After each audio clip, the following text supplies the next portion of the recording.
Hello friends, welcome to our Sayali fashion designer channel आणि मी आहे सायली. तर तुम्हा सगळ्यांचं आपल्या आजच्या नवीन अशा छानशा व्हिडिओमध्ये मी मनापासून खूप खूप स्वागत करते. तर कसे आहात तुम्ही? नक्कीच मस्त आणि मजेत असणार आहात. आणि खरं तर आज मी तुमच्यासोबत खूपच सुंदर अशी बाही डिझाईन शेअर करणार आहे. ऍक्च्युली बऱ्याचदा आपल्याला बाही डिझाईन कशी बनवावी हे सुचत नाही. एवढंच नाही तर ती बाही डिझाईन आपल्या ब्लाऊजला, साडीला मॅच होईल की नाही, सूट होईल की नाही, ब्लाऊज छान दिसेल की नाही, असे भरपूर सारे प्रश्न पडलेले असतात. खरं तर ही जी काही बाही डिझाईन आहे यामुळे ब्लाऊज साडी खूप छान दिसणार आहे, अजूनच सुंदर असं लुक येणार आहे. आणि सगळ्यात महत्त्वाचं म्हणजे ह्या बाही डिझाईनची मी तुम्हाला संपूर्ण कटिंग आणि स्टिचिंग अतिशय सावकाश स्टेप बाय स्टेप आणि खूप काही महत्त्वाच्या फिनिशिंगच्या टिप्स अँड ट्रिक्स सहित सांगणार आहे, जेणेकरून तुम्हाला आपला आजचा हा व्हिडिओ बघून अशी छानशी बाही डिझाईन बनवणं खूपच सोपं जावं. त्याचबरोबर संपूर्ण कटिंग स्टिचिंग करताना ज्या काही महत्त्वाच्या फिनिशिंगच्या टिप्स अँड ट्रिक्स मी तुम्हाला सांगणार आहे, तर त्या तुम्ही फॉलो करून जर का डिझाईन बनवली तर तुमची डिझाईन सुद्धा छान अशी फिनिशिंग आणि फिटिंग सहित तयार होईल. ठीक आहे. सो चला मग आता वेळ न घालवता आपण आपल्या आजच्या छानशा व्हिडिओला सुरुवात करूयात. आणि हा व्हिडिओ तुम्ही स्किप न करता पूर्ण नक्की बघा, जेणेकरून तुम्हाला आपला आजचा हा व्हिडिओ बघून अशी छानशी डिझाईन बनवणं खूपच सोपं जाईल. ठीक आहे. तर हे बघा, इथे तुम्ही बघू शकतात की ही आहे बाही आणि हा आहे काठ. तर अगदी छोटासा छानसा काठ वापरून आज आपण बाहीवर खरं तर खूप सुंदर अशी डिझाईन बनवणार आहोत. कारण बऱ्याचदा काठापासून बाहीला डिझाईन कशी बनवावी सुचत नाही. कारण आजकाल काय होतं, साड्यांना एकाच साईडने काठ असतो, मग तो आपल्याला बाहीला पण यूज करायचा असतो, बॅकनेकला पण यूज करायचा असतो. मग अशा वेळेस काठ कसा पुरवायचा, तर या डिझाईनने तुम्हाला दोन्ही स्लीव्सला आणि बॅकनेकला परफेक्ट असा काठ नक्कीच पुरेल. त्याचबरोबर इथे सगळ्यात महत्त्वाचं म्हणजे आपण अस्तरची आणि मेन फॅब्रिकची बाही कटिंग केलेली आहे आणि त्याची बाही लांबी आहे 7.5 इंच. अर्धा इंच आपण इथे मार्जिन ऍड केलेला आहे. त्यानंतर इथे बाहीची घडी जी होती तर ती टाकताना आपण छातीचा चौथा भाग म्हणजेच 32 साईजची बाही आहे, तर 8 चोक 32, 1 इंच कमी होते तर तयार झालेली आहे 7ची. त्यानंतर कॅप हाईट घेतलेली आहे 3 इंच आणि रेग्युलर जशी बाही कटिंग करतो सेम त्याच पद्धतीने इथे आपण बाही कटिंग करून घेतलेली आहे. सो बघा, मग आता चला आपण इथे बाही डिझाईनच्या कटिंग स्टिचिंगला सुरुवात करूयात. तर सगळ्यात आधी मधला जो काही शेप आहे त्याची आपल्याला मार्किंग करायची आहे. तर मार्किंग करताना आता तुम्हाला किती रुंद ती बाहीची डिझाईन हवी आहे तर ते तुमच्यावर डिपेंड आहे खरं तर. तर इथे मी सेंटरपासून 2 इंचाला मार्किंग करून घेते, कारण 2 इंचाचं मला इथे डिस्टन्स हवा आहे. त्यानंतर इथून 5 इंचाला मार्किंग केली, वरती पण 2ला. आणि आता पट्टीच्या सहाय्याने हे पॉईंट जॉईन करून इथे आपण एक बॉक्स तयार करून घेऊयात, म्हणजे मार्किंग करणं इझी जाईल. सो बघा, मग आता इथे आपल्याला ना ह्या पद्धतीने मार्किंग करायची आहे. सगळ्यात आधी मी थोडीशी फेंट फेंट मार्किंग करते. यापेक्षा थोडंसं ब्रॉड पण घेऊ शकता, म्हणजे आतलाही शेप घेऊ शकतात किंवा तुम्ही बाहेरचाही शेप घेऊ शकता. मला असं वाटतंय हा मी थोडासा असा चेंज करते आणि थोडा डार्क करते, म्हणजे तुम्हाला लक्षात येईल. ठीक आहे. सो अशा पद्धतीने मग आपण ही परफेक्ट अशी मार्किंग केलेली आहे.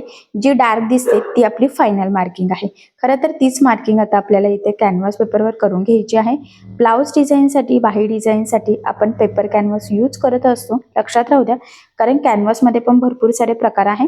तर इथे मी पेपर कॅनव्हास घेतला, तर तो डबल फोल्ड करून ह्या पद्धतीने ठेवायचा आहे. असा ठेवल्यानंतर फेंट फेंट मार्किंग आपल्याला दिसते, तर ती फक्त आपल्याला इथे डार्क करून घ्यायची आहे. ठीक आहे. सो बघा, मग ही आपली मार्किंग करून झाली. तीच मार्किंग दुसऱ्या साईडला सुद्धा फेंट फेंट दिसते, तर ती सुद्धा आपण इथे डार्क करून घेतली, जेणेकरून सेंटरपासून दोन्ही साईडने आपले शेप सेम यावे. त्यासाठी खरं तर ही स्टेप खूपच इम्पॉर्टंट आहे. सो बघा, मग फायनली अशा पद्धतीने आपली ही शेपची मार्किंग झालेली आहे. सो 1 इंच असं आपण इथे मार्जिन ठेवत कडेने हे कट करून घेऊयात. ठीक आहे. सो बघा, मग कॅनव्हास पेपर ही कट झालेला आहे. आता आपण स्टिच करायला इथे सुरुवात करूयात. खरं तर सगळ्यात आधी आता आपल्याला काय करायचं आहे, मेन फॅब्रिकची जी बाही आहे ती सरळ ठेवायची आहे. त्यानंतर अस्तरची बाही त्यावर ठेवायची आणि त्यावर आपण कटिंग केलेला हा जो काही कॅनव्हास पेपर आहे तो ठेवायचा. सगळ्यात आधी मध्यभागी एक टीप मारायची, जेणेकरून आपला हा शेप सेंटरपासून व्यवस्थित यावा यासाठी, नाही तर तो एकाच साईडचे होण्याचे चान्सेस असू शकतात. त्यानंतर पाव इंच मार्जिन ठेवत आपल्याला इथपर्यंत टीप मारायची आणि नंतर जो काही आपला शेप तयार होतो, म्हणजे जो स्टार्ट होतोय ना, तर जी काही मार्किंग केलेली आहे एक्झॅक्टली त्यावरच आपल्याला टीप मारून घ्यायची. लक्षात राहू द्या, टीप मारताना अजिबात टीप पुढे मागे होऊ देऊ नका, कारण किंचित तर ही टीप जर पुढे मागे झाली तरी आपला शेप बिघडू शकतो आणि खरं तर तसं इथे आपल्याला होऊ द्यायचं नाहीये. त्यामुळे अगदी व्यवस्थित, सावकाश आणि सगळ्यात महत्त्वाचं म्हणजे काळजीपूर्वक आपल्याला इथे ही टीप मारून घ्यायची आहे. सो बघा, मग मी सुद्धा अगदी व्यवस्थितच मारत आहे. खरं तर हे जे काही आपले शेप आहे असे गोलाकार कटवर्क म्हणतात त्याला, तर ते मी ना खूप काही असे कानेकोपरे काढलेले नाहीये. जर तुम्हाला अजून हवे असतील तर तुम्ही तसे ड्रॉ करू शकता. ठीक आहे. आणि इथपर्यंत टीप मारून झाल्यानंतर कंटिन्यू पुन्हा पाव इंच असं एकसारखं मार्जिन ठेवत सिंपल अशी टीप मारून घेतली. त्यानंतर खालच्या साईडचं जे काही एक्स्ट्राचं आहे तर ते आपण इथे कट करून घेऊयात.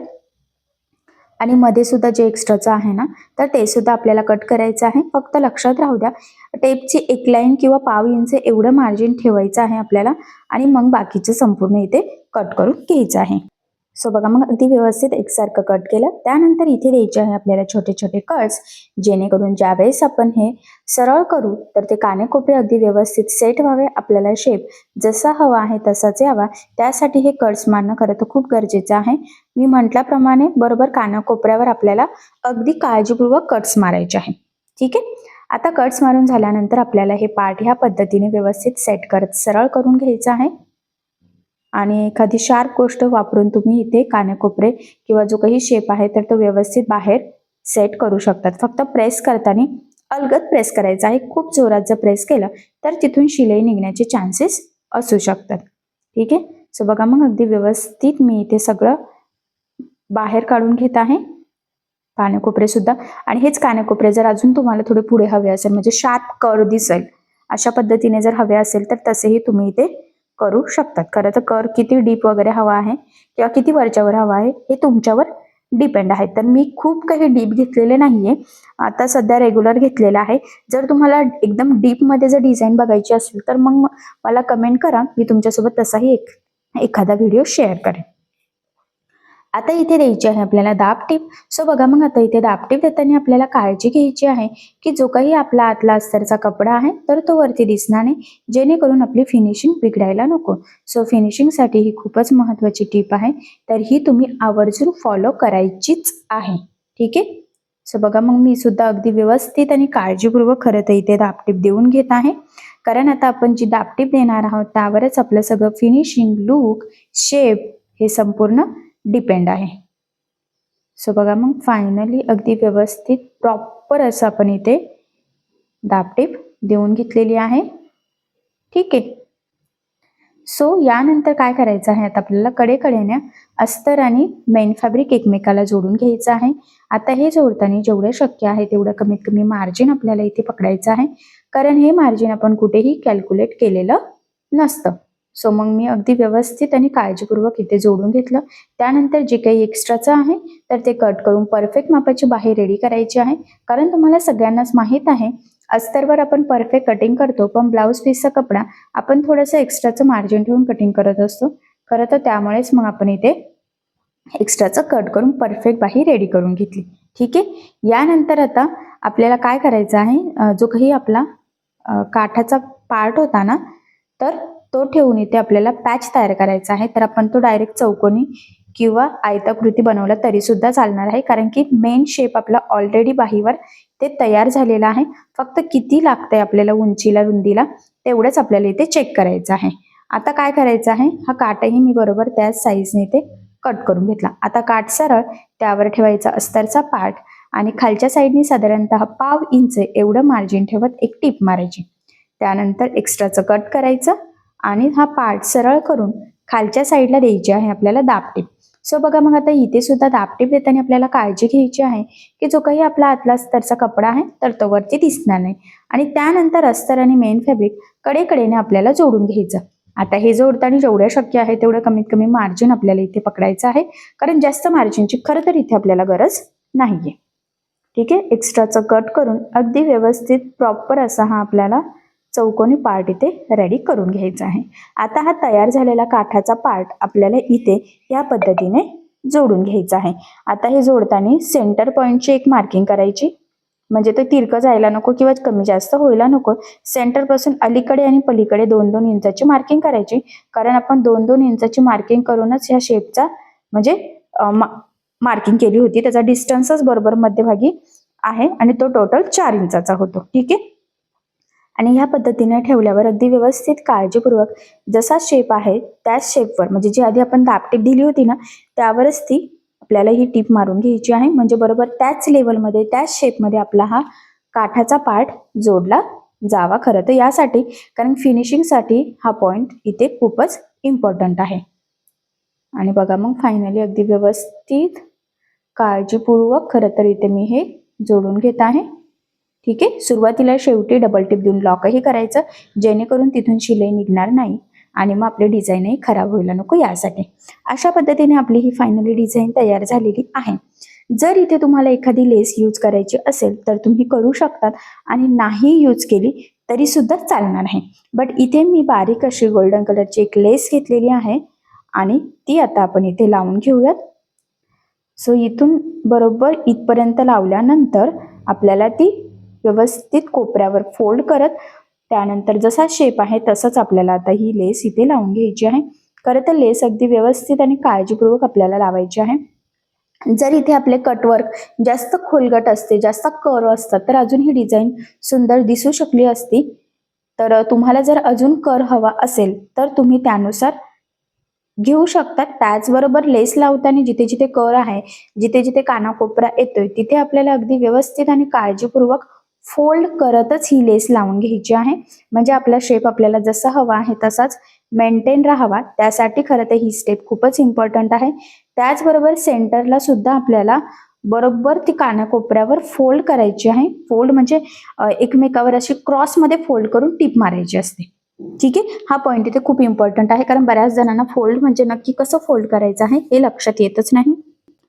आणि बघा मग फायनली अगदी व्यवस्थित सावकाश काळजीपूर्वक जसा जसा शेप आहे तसा तसा कर्ववर ही लेस लावत लावत आपला फायनली हा शेप इथे कम्प्लीट होत आलेला आहे. आणि बघा पूर्ण कॉर्नर पर्यंत आल्यानंतर तिथून पुन्हा सरळ आपल्याला जसं आपली बाही आहे ना त्या लेवलमध्ये इथे ही लेस कंटिन्यू लावून घ्यायची आहे. ठीक आहे. आता एवढंच नाही तर ही जी काही लेस आहे ह्या लेसला आपल्याला दुसऱ्या साईडने सुद्धा टीप देऊन घ्यायची आहे. ऍक्च्युली मी नेहमी सांगत असते तुमची लेस जाड बारीक कशीही असो, शक्य असल्यास दोन्ही साईडने टीप द्यायचे. खरं तर त्याचे 2-3 फायदे आहे. सगळ्यात महत्त्वाचं म्हणजे लेस पॅक लागली जाते, ती वरती तरंगत सुद्धा नाही आणि त्याहीपेक्षा मोस्ट इम्पॉर्टंट म्हणजे फिनिशिंग खूप सुंदर येते. त्यामुळे जेवढं शक्य आहे तेवढं आपल्याला काळजीपूर्वक लेस लावण्याचा आणि ह्या छोट्या मोठ्या टिप्स अँड ट्रिक्स फॉलो करण्याचा प्रयत्न करायचा आहे. ठीक आहे. सो बघा मग फायनली आपली छान अशी इथे बाही डिझाईन इथे तयार झालेली आहे. बऱ्याचदा काहींना खूप डिझाईन नको असते, तर अशा छोट्याशा शेपमध्ये तुम्ही काठ लावून ही डिझाईन नक्कीच तयार करू शकतात. खरं तर ह्या डिझाईनची पद्धत खूप सोपी आहे, कटिंग स्टिचिंगही सोपी आहे आणि असंही मी तुम्हाला अगदी सावकाश स्टेप बाय स्टेप संपूर्ण कटिंग स्टिचिंग सांगितलेली आहे. सो ह्या पद्धतीने तुम्ही ही बाही डिझाईन तयार करू शकतात. नक्कीच या छानशा लेटेस्ट ट्रेंडिंग न्यू लुक मधल्या बाही डिझाईनमुळे तुमच्या साडीला आणि ब्लाउजला खूप सुंदर असं लुक येईल. ठीक आहे. सो अशी छानशी बाही डिझाईन तुम्ही नक्की ट्राय करून बघा, नक्कीच तुम्हाला जमेलही. आणि याचे कर्व जर तुम्हाला थोडे डीप अजून हवे असतील तर तुम्ही तुमच्या चॉईसनुसार नक्कीच घेऊ शकता. ठीक आहे. सो बघा मग फायनली खरं तर खूप सुंदर अशी आपली डिझाईन तयार झालेली आहे. फिनिशिंग वगैरे बघितल्यावरच लक्षात येते किती सुंदर अशी आलेली आहे.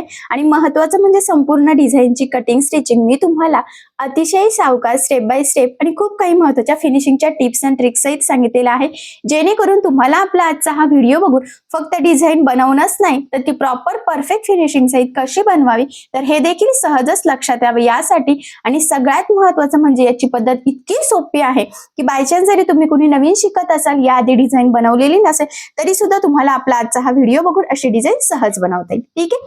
सो चला मग आपण आपला आजचा छानसा व्हिडिओ इथेच थांबूयात आणि तुम्हाला आपला आजचा व्हिडिओ डिझाईन कशी वाटली हे मला कमेंट करून नक्कीच कळवा. त्याचबरोबर आपली डिझाईन आवडली असेल तर व्हिडिओला लाईक करायला विसरू नका. आणि असेच नवनवीन छानसे व्हिडिओज बघण्यासाठी आपल्या सायली फॅशन डिझायनर या चॅनलला सबस्क्राईब करा. आणि ज्या वेळेस तुम्ही सबस्क्राईब कराल त्यावेळेस त्यासमोरील बेल आयकॉन ही नक्की प्रेस करा. त्यामुळे काय होईल, जेव्हा मी नवीन व्हिडिओज टाकेल त्याचं नोटिफिकेशन तुम्हाला तुमच्या मोबाईलवर येईल. ठीक आहे. सो भेटूया पुन्हा नवीन अशा छानशा व्हिडिओमध्ये. तोपर्यंत टेक केअर, काळजी घ्या. आणि आपला आजचा व्हिडिओ शेवटपर्यंत पूर्ण बघितल्याबद्दल thank you so much. Bye bye.